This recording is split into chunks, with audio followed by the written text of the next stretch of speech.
மூன்றாம் அதிகாரம்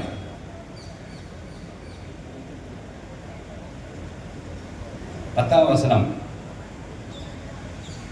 என் ஆலயத்தில் ஆகாரம் உண்டாயிருக்கும்படி தசம பாகங்களை எல்லாம் பண்டசாலையில் கொண்டு வாருங்கள். அப்பொழுது நான் வாதத்தின் பணங்களிலே திறந்து இடங்கொள்ளாமல் போகும் மட்டும் உங்கள் மேல் ஆசீர்வாதத்தை வருஷிக்க மாட்டேன் என்று அதனால் என்னை சோதித்து பாருங்கள் என்று சேனைகளின் கர்த்தர் சொல்லுகிறார் என்று பழைய ஏற்பாட்டை படிக்கிறோம். அதே போன்று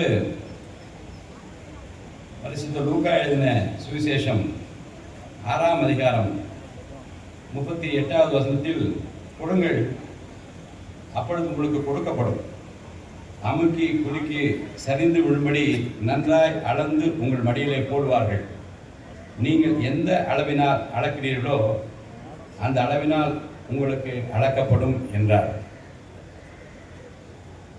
அதே போன்று 2 கொரிந்தியர்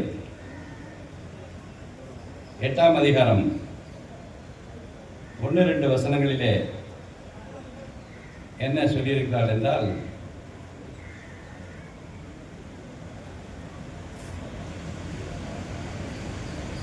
அன்றையும் சகோதரரே, மக்கதோனியா நாட்டு சபைகளுக்கு தேவன் அளித்த கிருபையை உங்களுக்கு அறிவிக்கிறோம்.